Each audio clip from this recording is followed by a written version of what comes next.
Hello. Okay, you may begin. It's now recording. Okay, so I'll just share my screen. Yes. Yes, please. Okay. Uh, okay. So we are going to talk today about lessons that we can learn from the book of Ruth. So we'll start with a question.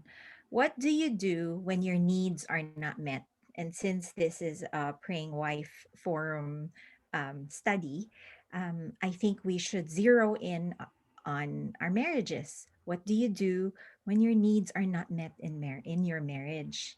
Um, what would it look like? What are longings that we sometimes have? So may oftentimes or sometimes our husbands do not meet the longings that we have, the expectations that we have, the ideals that we have, and so sometimes we feel as though we're in a famine. So the book of Ruth starts with a famine. It says in verse 1, during the time of the judges there was a famine in the land. A man left Bethlehem in Judah with his wife and two sons to live in the land of Moab for a while. So, what does a famine look like in a marriage? Um, Maybe your we always say parang it's not like dati nung nagde-date pa kayo. It's not the same anymore, no? And we hear that very often. And sometimes we feel like it's maybe even worse, no, maybe even worse than that. Maybe you feel neglected already, hopefully not abused. um so famine can look like many different ways in our marriages, but you can picture that it's a time when your needs are not met. So, what do you do in a time when your needs are not met? Well, there's this family who lived during the time of the judges, and there was a famine in Bethlehem, so they left. The thing is, when they left, they went to the land of Moab. So, what is the land of Moab? Here, this passage in Deuteronomy chapter 23, verse 3 to 6, it gives us an idea of what um, Moab is. It says, no Ammonite or Moabite may enter the Lord's assembly. None of your descendants, even to the 10th generation, may ever enter this land. This is because they did not meet you with food and water after you came out of Egypt. Um, and if you remember the talking donkey, it was hired to curse you. Yet the Lord would not listen to Balaam, but he turned the curse into a blessing because the Lord your God loves you. But he repeats it again. He says, so never seek their peace or prosperity as long as you live. So it says, never seek their prosperity. But if you go and live in the land of Moab, and parang naturally you will seek the prosperity of the land because that's where you live. So this is obviously a disobedience to God's command. So because their needs were not met, there was famine in the land of Bethlehem. So siguro they made up their mind. Okay, practically speaking, there's a famine. We should move where there's food. But they really didn't think of what are God's commands. They just probably said, okay, let's live in the land of Moab. Anyway, it's just going to be temporary. Maybe that's what they were thinking. So, in our own marriages, if there's famine, what do we do? If our needs are not met, what do we do? What are we tempted to do? Is it sometimes to leave? Um, and sometimes it could be leave physically, no, in disobedience to the Lord. Or could it also sometimes like leave emotionally? Do we sometimes do that? Like leave emotionally, be physically there, and yet not be wholly there. Um, and are we doing things that in that is in contrast to what God's command is when we do so? Are we tempted to do so? So if you've read the book of Ruth, and I'm sure a lot of you have, we know what happened, right? What happened when they entered the land of Moab. The husband died, both sons died. Both sons actually found Moabitess women. And but the thing is, both sons died. So, in other words, Naomi was left by herself. So, after a while, Naomi thought of going back to Bethlehem. Why? Because she heard here in verse 6 in Moab that the Lord had paid attention to his people's need by providing them food. So think, if only they had waited, then eventually the Lord naman listened to the pleas of the people of Israel and eventually provided them food.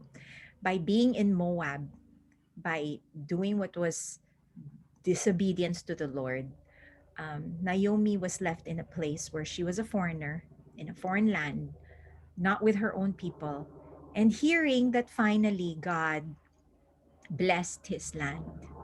So we can find ourselves in situations like this if we do not seek the Lord first, if we do not um, be still and wait on the Lord, and if we just haphazardly make up our own mind and do what we are tempted to do, which is sometimes seek seek other pastures where our needs are met.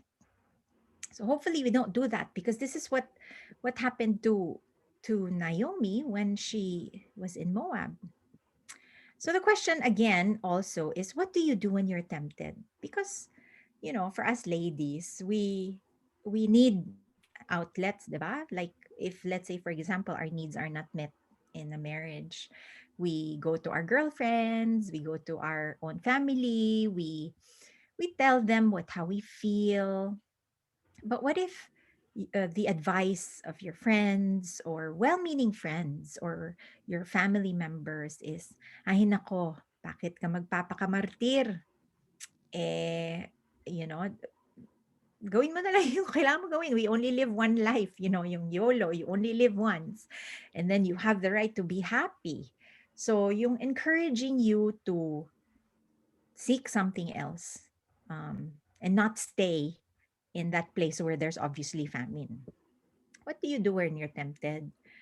Well, in in this family's case, so Naomi wanted to go back home, no, but then she had two daughter-in-laws that she had gained while living in Moab, and she told them, each of you go back to your mother's home. As we see in verse 8. um and then the two daughters-in-law said no. We see that in verse 9. They said no. Oh, in verse 10, they said, no, we will go with you to your people. And then we see that um, Naomi repeats it again, return home. And she does not only say it twice, but in verse 12, we see it the third time, and we see it in verse 15 the fourth time. So, nung una, both daughters in law say no. And then Naomi repeats it, return home. Why do you want to go with me? No, she reasons out. And sometimes our well meaning friends can say these things, no? Like, why are you gonna stay there? Like, you're so pretty, you're so you have so much potential, you have, and sometimes it can be well meant by our friends who also care about us, but maybe just giving the wrong advice. So here she was logical. Naomi said, why do you want to come with me? Who could become your husbands? I'm too old to have another husband. After saying again another, actually we see it four times pala. It's verse 10, verse 8, verse 10, and verse 12. Two times she said, go on and return home. um so she was saying, you think about your own well-being, and you think about your own, for your own good, go back home. um so finally we know that Orpah, the other daughter-in-law, was convinced. And then she stayed in Moab. While after that, Naomi says again, look at your sister-in-law. Why don't you follow her and do what she just did? So here we see Ruth, um, and we know the story that Ruth actually did not heed the advice of Naomi. And this reminds me of Joseph. You know, Joseph, when the time that he was tempted by Potiphar's wife, um, Potiphar's wife said, "Sleep with me." And we see here in verse 10 that he was tempted day after day. Um, but he refused. So even if it was a day after day request, he was able to refuse. So I see this as prolonged obedience, you know, like kahit nasabihin sa'yo na ng maraming tao na, and then even your own thinking that this is the logical thing to do. True, you only live once, and maybe I can have my needs met elsewhere. But it's that firmness that Ruth has, no? So how did Ruth reply? This is one of the most quoted scripture in marriages. Do not persuade me to leave you or go back. For wherever you will go, I will go, and wherever you live, I will live. Your people will be my people, and your God will be my God. Um, so she was very firm. She was very firm in what she has decided. And she even said, "May Yahweh punish me and do so severely if anything but death separates you and me." She knew what she needed to do. She wanted to follow Naomi where her people worship the God that she probably learned about after living with Naomi. So finally, when Naomi saw that Ruth was determined to go with her, she stopped trying to persuade her. And sometimes that's how we should be. We don't see here Ruth arguing with Naomi. We see her as still very loving, but yet very firm. So sometimes, as our needs are not met, or whatever it is in seasons that we're waiting on the Lord for His answers to our prayers or His blessings on us, what do we do while we wait on the Lord? So we see here that um, it somehow in verse 22 of chapter 1 and verse 2 of chapter 2, Ruth is now being described as the Moabitess. Again, we learn in verse 1 and in Deuteronomy when we cross reference that God specifically did not want the Israelites to have anything to do with Moabites. So when you really think about it, that is probably one of the reasons why Naomi did not want her daughters in law to go back with her. Also, because you'll be bringing a Moabitess with you. And she will probably be a burden. No? So i- that's why there's the emphasis. You see in verse 22 of chapter 1, which is almost towards the end of the chapter. And then in verse 2 of chapter 2, Ruth the Moabitess again. This is the first time that she's described with that modifier attached to her name, just for emphasis that she is a Moabitess, somebody with whom Israelites shouldn't have anything to do with, and she's entering Bethlehem as a foreigner in the land. So, with that in mind, we know that I mean they're going back. Naomi probably empty-handed. She doesn't have a husband to provide for her. She doesn't have sons also to support her, and so they're both widows.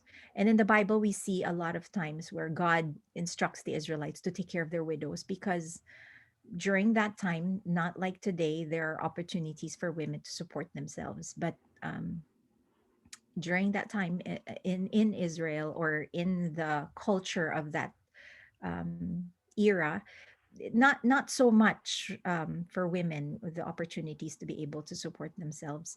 So Ruth, as they are both waiting, says, "Will you let me go into the fields and gather fallen grain behind someone who allows me to?" No. So this is the practice of gleaning, and this was allowed during their time. And God, in fact, instructs the Israelites to leave some behind, on purpose, so that those who are in need can glean after you.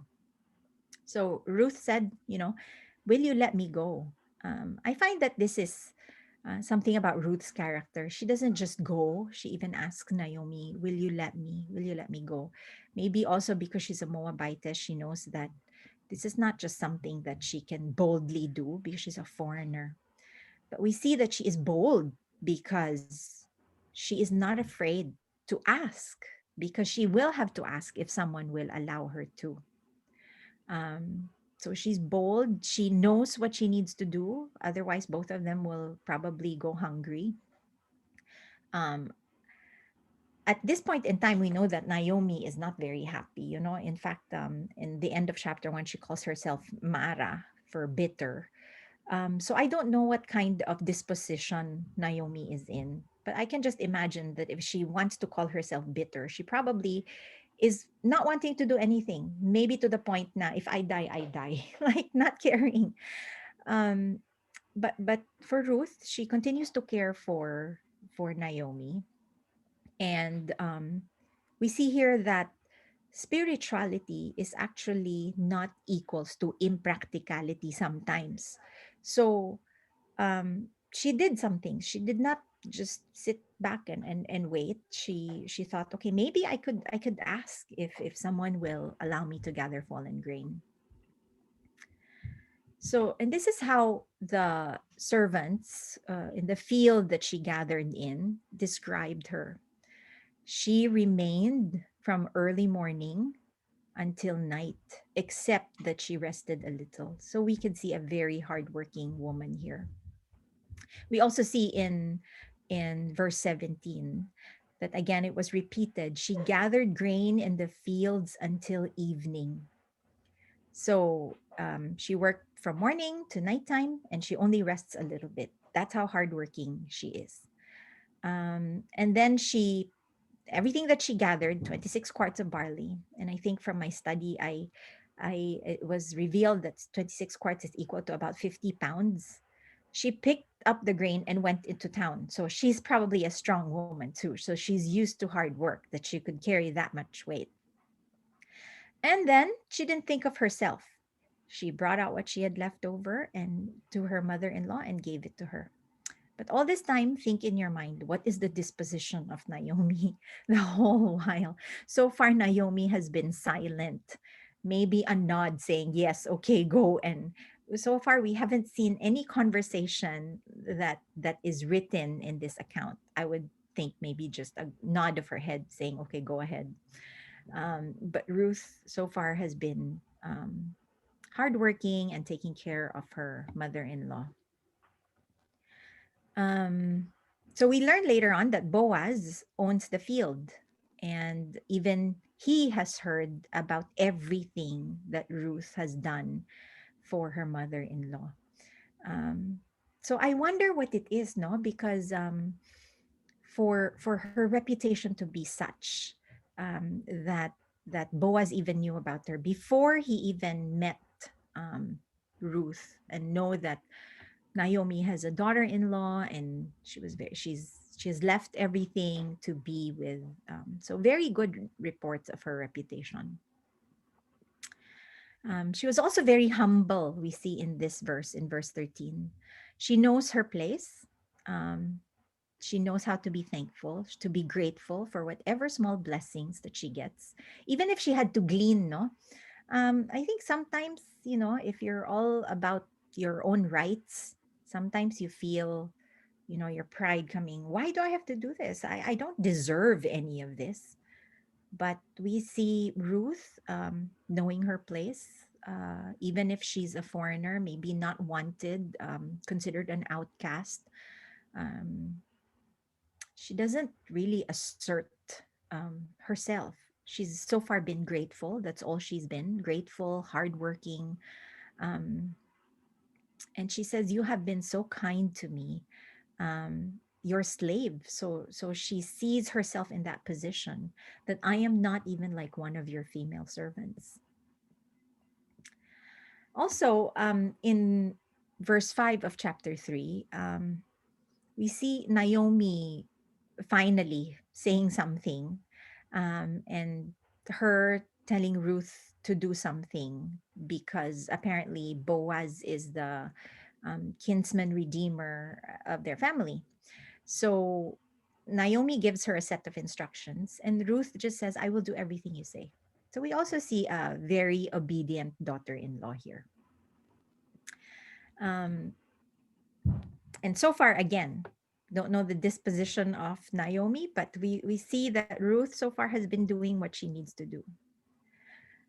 So another question that we need to ask ourselves, and probably will be answered in this book of Ruth, is what do we do when people oppose us? So we see that Naomi has given all the reasons why her daughter-in-law should not come with her. But I'm thinking also, at the back of her mind, she's thinking, I'm going back to my people. And there is a possibility that she does not want to take her daughter-in-law, who is a Moabitess, back home because everybody will be talking, everybody, then and we see that, okay, she stands firm and says, I will go with you wherever you go. But we don't see a happy Naomi. We see a bitter Naomi, because after that account of her saying, I will go wherever you go, we see that Naomi tells the townspeople as they welcome her back that, call me Mara, I'm no longer Naomi. And of course, they see her Moabitess daughter-in-law, which is, as we saw earlier, how she was described in the latter part of chapter 1 and in the beginning of chapter 2. So sometimes we will have people who are probably that way to us in whatever situation that we're in. It could be those well-meaning friends that we did not heed, that, ay nako, bahala ka dyan. Kung ayaw mo makinig sa amin, wag ka na lalapit sa susunod kasi hindi ka naman nakikinig, or something like that. Or it could even be a mother-in-law that um, is opposing us, not happy with us, or so let's look at what Ruth did. So we talked about this, where Naomi calls herself Mara, and she was very bitter. So so I was wondering while I was reading chapter 2, not hearing much of Naomi. She's probably not talking very much as well. um so in verse 11, we see what has Ruth done so far. Everything you have done for your mother-in-law, aside from leaving her family, aside from leaving, because I'm sure, as Ruth, who is a Moabitess, um, I'm not sure where your attachment would be. I'm sure it's with her family. Like staying in Moab where you've grown. You don't want to go to a foreign place. And look at this mother-in-law who's very bitter. Do you really want to go with her? But so far, in everything that we've read, she's been good to her mother-in-law. She's been good. She's been hardworking, making sure that she gleans enough food, making sure that she works from morning till evening. I'm not sure why she had to work from morning till evening. Maybe because when you're gleaning, it's not really much in terms of quality. I'm not sure, but I could imagine because these are leftovers, no? And then she would make sure that she gives food to her mother-in-law when she goes home. So even when she's faced with a mother-in-law who calls herself Mara because she's very bitter, and who probably didn't want her there in the first place, she has so far done good. And all she's done was good. So I find that Naomi eventually had a change of heart. And I think that's what it is. How do we treat those who oppose us? I think, especially in this month, no, it's really love. It's cliche, sometimes, because we speak of love a lot, but this is really love. It's loving those who are unloving. It's loving those who are opposing you. That's hard. That's hard to love those oppose you. It's easy to love those who are like minded. It's easy to love those who love us in return. But it's very hard to love those who probably, in Naomi's case, wouldn't even respond back, who didn't want her there in the first place. Parang pinipilit mo na yung sarili mo sa kanya. But, you know, Ruth showed nothing but kindness and love. And I think love is truly the antidote to that. And that is what God has called us to do. No? We see that as a theme. In fact, even Jesus said it's one of the greatest commandments that we should love our neighbors, including our enemies. So we see a change of heart. And I think it's because of the kindness and the love that Ruth has shown. And Naomi in chapter 2, verse 20, um, says to her daughter in law, and finally, no, the ones that I highlighted here says, the man is a close relative. He is one of our family redeemers. So parang inangkin na rin niya si Ruth as family, our family redeemer na. And then she also calls her now my daughter. Um, Two times actually. So we see that in verse 22 of chapter 2 and verse 1 of chapter 3. We see a change of heart of Naomi. She starts giving instructions to Ruth as to what to do because having known that Boaz is actually a close relative and a family redeemer. Um, Also, we could see here that she finally sees, she finally has come out of that bitterness state. Maybe still bitter in a way, but knowing that God's blessing is already there. Um, because now she talks about the Lord who has not forsaken his kindness to the living or the dead in verse 20. So now Naomi sees the blessing and the kindness that God has not forsaken her, even if she felt that way when she was in Moab and her family died. So she sees now God has not forsaken her. And we see also that in chapter 4, verse 15, um, Ruth was described by the people of the town as somebody who loves Naomi and is better than seven sons. So we know how important sons are in the status of families during that time. And if Ruth was somebody who is better than seven sons, then we can imagine the degree to what she is being compared as because of all the good and kindness that she has shown Naomi.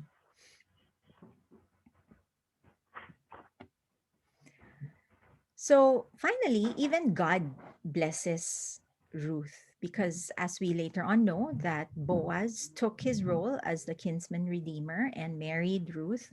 A son was born, um, and this son was Obed, who is the father of Jesse, the father of David, who is in the line of Jesus. So she was given that privilege to be in the line of Jesus.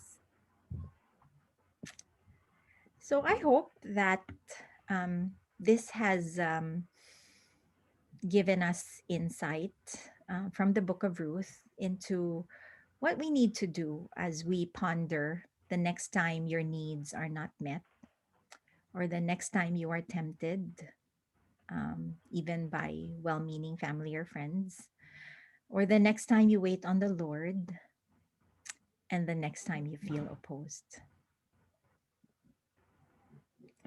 May we be um, like Ruth, who was bold, courageous, firm in obeying the Lord, um, so that as we wait on the Lord, we will learn that we are actually not forsaken. Thank you.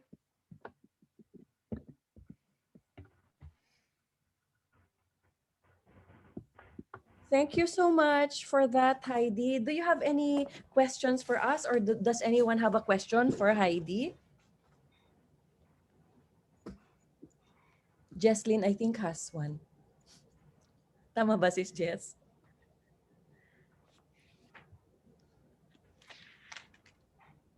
No po, Sis Karen.